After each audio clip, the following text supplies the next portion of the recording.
We're going to be talking about 2022 goals, how to properly lay them out, and how we can do that efficiently. So the biggest thing, number one, that we need to focus on is to stop thinking small with these goals, right? This is where I was 3 years ago thinking of the 10 to 20% growth. So the first thing we need to do is just make sure we're writing down massive goals, like not small thinking at all. So think 10 years from now. 10 years from now, what do you see your life being? Where do you want it to be? Do you want to have a jet? Do you want to have, $100 million company? Do you want to have 500 employees, et cetera? So without that bigger mindset, you can't work backwards, right? So if we're just thinking of 2022, we're going to get stuck in the weeds of like, okay, I only have 12 months. It's going to be a small time goal. We can't focus on anything big or extravagant. So we need to think way bigger, way further out ahead, and then we can take it back. And then when you're also writing these down, there should be more than one, of course, but put them so that you're actually living in that moment. So example, like I have a business that has $95 million in sales with a staff of hardworking people that are all motivated and caring. Does that make sense? Because if you just make it more of I will have $1 million. Okay, from what? Like it doesn't flow. It doesn't put it in the moment. It doesn't have anything to do with your business. So that's what we started doing a long time ago as well, is be very descriptive with these 10-year goals, figure out what you want to have that also plays into it. I want to give X amount, or I will be giving X amount to charity. I will be doing this with my families to this location, and having it just laid out in as much detail as possible so that you can keep looking back on it. Because without it, it's vague, it's not obtainable, you don't know where you're going. So for first, I'm just going to use an example, but we're going to start with a 10-year. Okay, so for example, let's say $100 million in 10 years. Okay, so that's going to be our 10-year goal. And now we can go backwards. So 5 years, there's 50 million. 3 years, and then let's just jump to 1. So we're going to divide it. So in 1 year, if we're just dividing it out, we're going to go to $1 million, or sorry, $10 million, or whatever your goal is this year. Okay, so now we can see this is what we're looking to aim for, but what do we have currently? So if you've got, 20 people or 10 people, and you were doing $1 million, we know that we need to double that or multiply it by 10. So this is going to look like 100 people in your organization. So then you can start mapping it out. If you only have yourself and you want to get to 100,000, you're still going to multiply it out, right? Because you don't know what it's even going to look like until you start drawing it all out. So first the 10 years, dividing it back down to 1, and then you're to see where you're at currently, and then what you need to do to get to that 1/10 of the 10-year goal. Does that make sense? So let me do a different example for you. Okay, so let's just say you're a company of 1 right now. You've got 1 person. Your 10-year goal is $10 million, and your 1 year, when you divide it out, is 1 million. So to get to that 1 million, if you're only doing 10 or 100,000 right now in sales, it's 10 times that amount, right? So if you get to this point, you're gonna need 10 employees. You're gonna probably need at least 1 office person,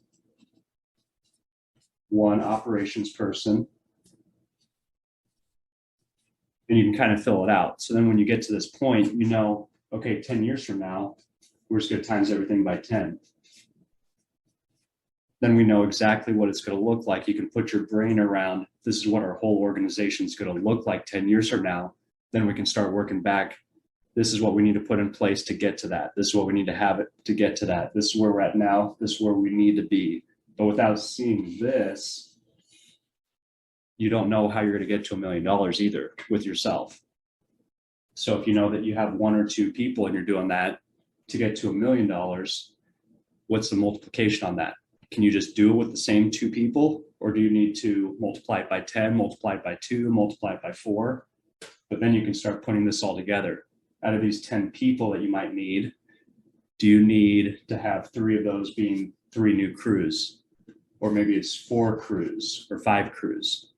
So you're taking what you currently have, multiplying it out to what your 1 year would look like. Does that make sense to you guys?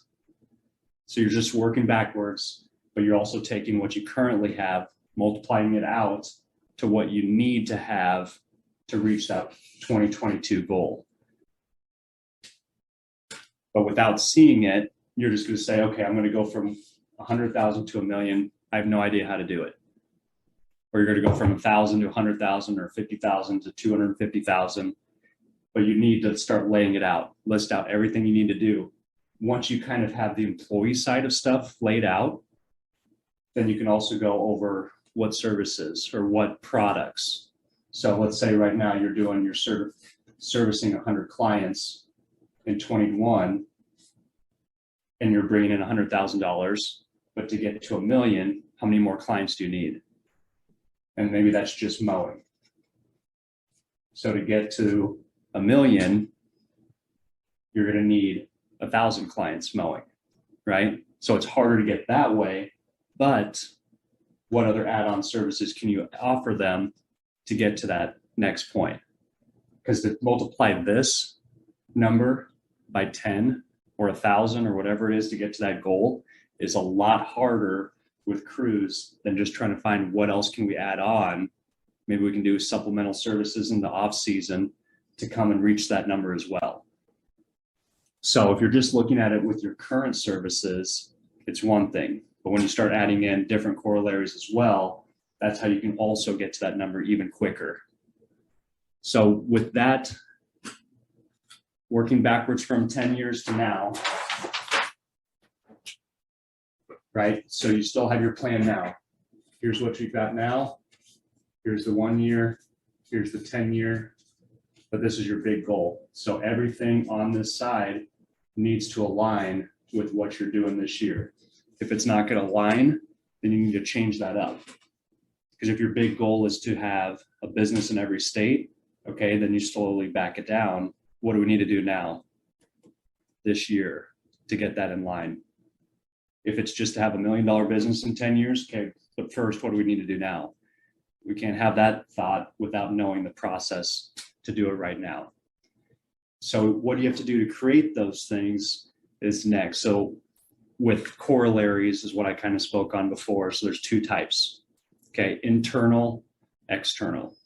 The internal is what we were talking about. So, and we talked about this in a couple other videos a while back, but for mowing or fertilizing, that's an internal corollary. So they're already mowing customer, we're going to sell them on fertilizing. So that's a corollary. Another one might be, fall cleanups. That's another service, right? Maybe it's snow.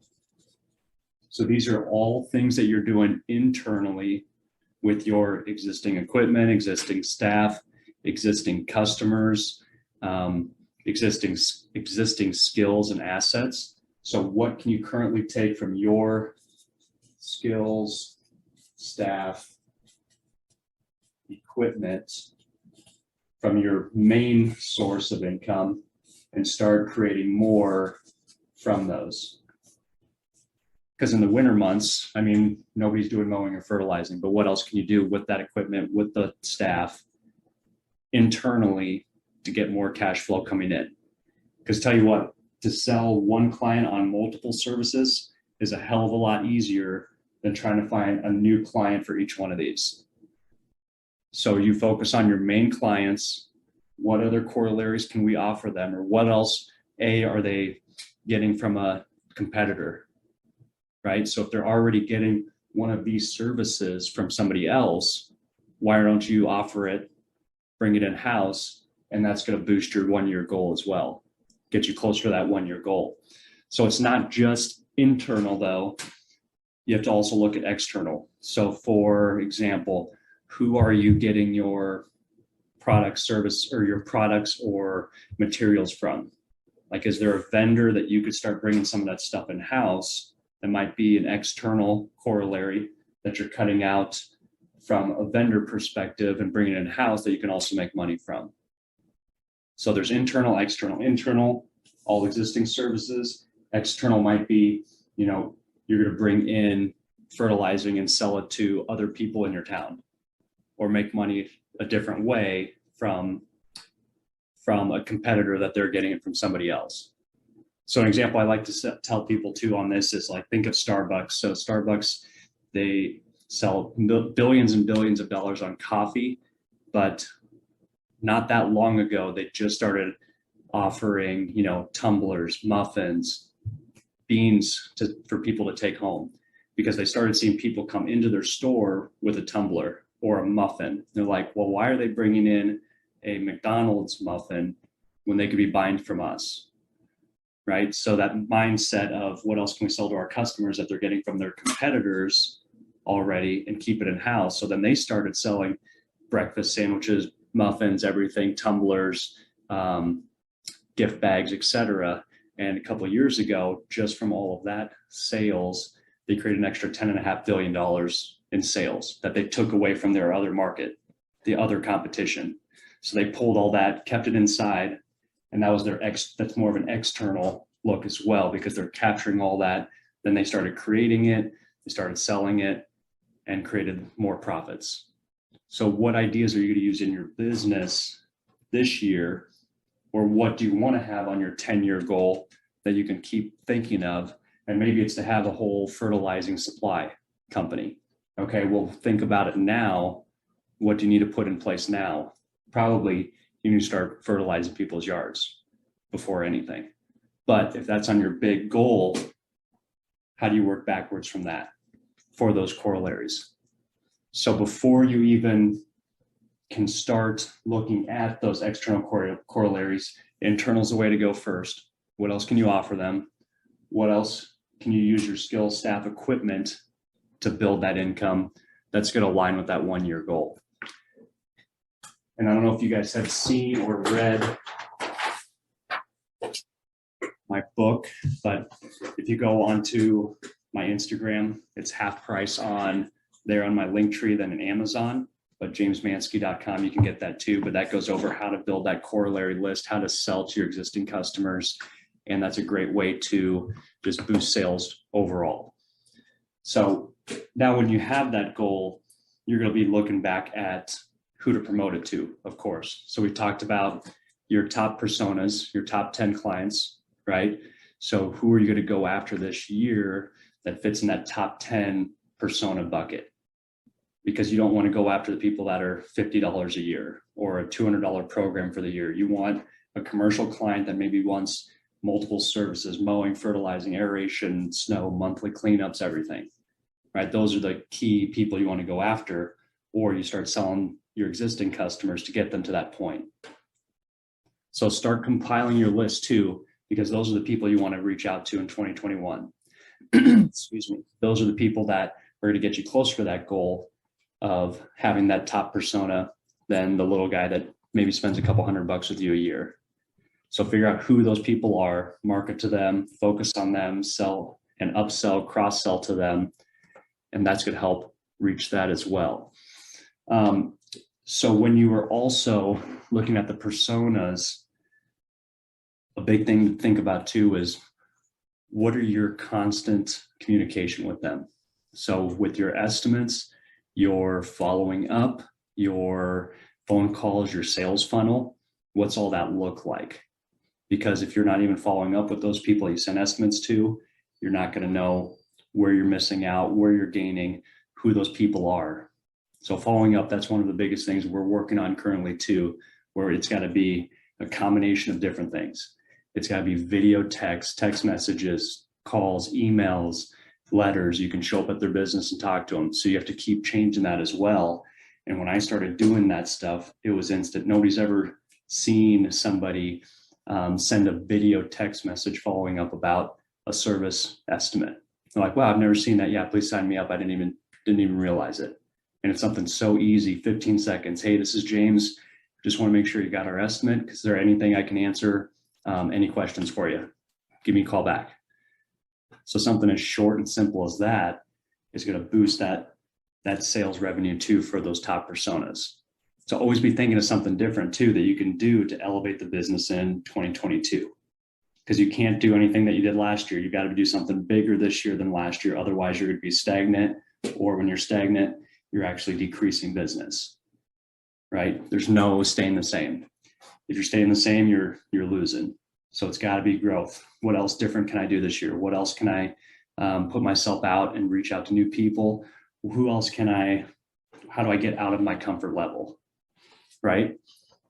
And then with the following up sales, I mean, all of that is part of that 1 year, 10-year goal too, because if you know you have to go from 100,000 or a million to 10 million or 100,000 to a million, it's all numbers. How many people did it take to get to that 100,000, right? Was it 50 calls?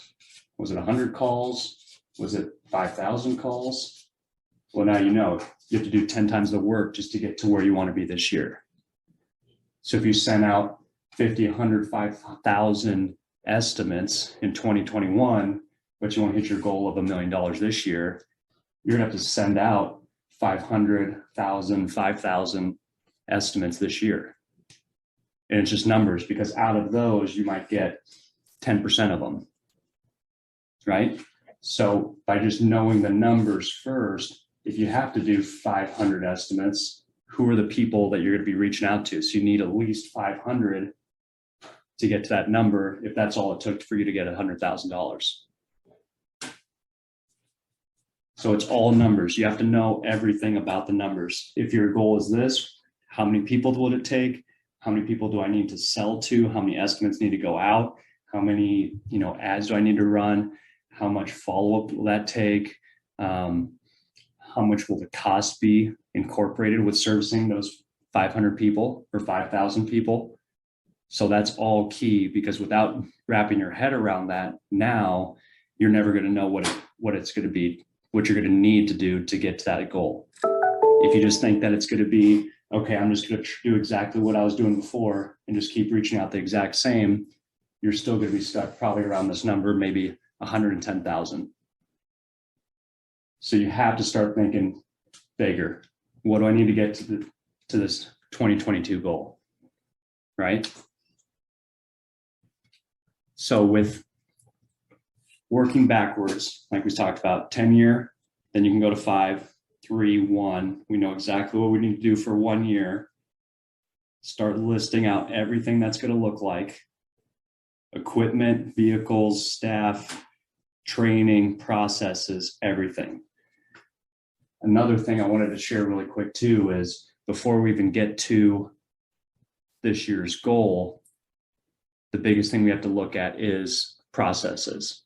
Because without the processes of how you did it, you're going to get stuck along the way.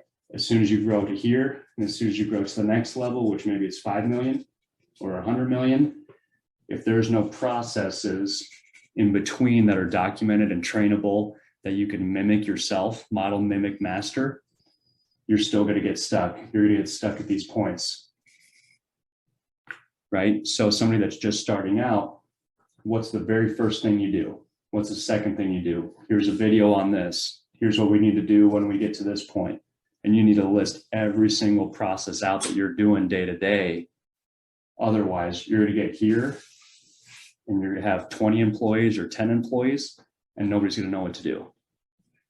So you have to get the processes down, master your skill, write the processes down, videotape it, put that in your training booklet, your training binder, that you can easily take and model, mimic yourself. Here's what we need to do. Here's what we need to do. Here's what we need to do. And as you scale, here's what we need to do. Here's what we need to do. Here's what we need to do. But without that, you're just spinning your wheels. You're constantly training. You're hiring new guys. You're losing guys because you're not knowing what works, what doesn't work. Here's the training booklet. Here's the training videos you need to watch. Here's how we do this. Here's how we get to this size of a company and beyond, right? So the processes of how you got to where you're at, how you're building, those need to be included also in that 1 year goal. To the next step, you need to document every process you can. So start compiling those now. I mean, it's slow season for everybody. So start compiling every single thing you do in the office, with estimates, with talking to people, how you're getting people, how you do the work in the spring, the summer, the fall. Document it, save it. That's your training booklet. And with 2022 also, I know we talk a lot about business, but what's the personal goals? Okay, so it's not all just about business, but where's the personal development? So what personal goals do you want to achieve this year to make yourself a better person? How many books do you want to read? How many conferences do you want to go to? How many podcasts do you want to learn something from and implement? You know, maybe it's working out more. I want to work out 250 days this year, 360 days this year. What am I cutting out to make myself a better person? Who am I going to stop hanging out with that are dragging me down? And who do I need to start hanging out with that's going to build me up? Right? So most of my friends that I hang out with, I mean, they're way older than I am. All my mentors are 50 plus, 60 plus years old, but they elevate me to that next level. So I had to stop going to the bars with my college buddies a while back and start elevating myself, find the business owner that I want to be like, find the person I want to hang out with, find the people I want to be around, who's driving the Ferraris, who's driving the Lamborghinis, who has a private jet. Like those are the people I want to be around to help me change my mindset to bigger things. Because without that, you're going to still think small, you're going to be stagnant, or you're going to go negative. But I want to elevate big time. So with my 10-year goal, who's got what I want in my 10-year goal? Who's already making over $100 million in their business? How do I get around those people? Find those people, hang out with them, be friends with them, be genuine, learn as much as you can from them. That's something that was huge to me a long time ago that made me change a lot of my mindset, a lot of my thoughts, and just it shifted me from thinking that I can do 10% a year in growth to how do we get to 100%? How do we get to 1,000%? How do we keep going, keep going? So that group of who you're with is going to elevate and shift you into that new perspective as well. The other thing too is what mentorship programs. Do you have a mentor? Do you have a coach? Do you have somebody that's in the industry that you look up to, that you can reach out to, that can look at your business? Is there somebody that's find the best business in your industry you can, or in your town, in your region? Spend time, figure out what they're doing, how they got there, and then work backwards as well. Okay, we know that this company in the Midwest is doing $1 billion in lawn care. Okay, let's detail and find everything that they did to get there, and then we can work backwards as well. So everything you desire is attainable, but without a plan, it's running blind. You know where you are going with that plan by working backwards, 10-year, 5-year, 3-year, 1 year. But without that plan as a constant reminder what you're doing, you're going to be lost. You're running blind. You're forgetting what the end goal is. Okay, and the last thing too, so let's just look back on this year. So this is 2022, and we're going to split it into 4 quarters. So this is what's going to make it a lot more, not very straight, but this is what's going to make it a lot more attainable. So once you have that 2022 goal that you've written out, now divide it into quarters. Here's what we have to do every 90 days. We have to reach out. If we already know we have to reach out to 500 people, we're to reach out to this many people every quarter. If we know we need this many follow-up estimates, we need to do that every 90 days. So every 90 days. And then at the end, this is what you're going to look for. So here's our totals. Right? So if we already know that for 2022, if we need to reach out to 500 people, divided by 4 months or 4 quarters, we need to reach out to at least that many people every single quarter. We need to put this much money into advertising every single quarter. We need to follow up with this many people every single quarter. We need to, do whatever you need to do, but that way you have 90-day goals. This is our 90-day goal. Are we on track? Are we not? Keep it on a whiteboard, keep it anywhere. This next 90 days, here's what worked, here's what didn't work. Here's where we need to make up more efforts. Let's focus on this. Next 90 days, next 90 days.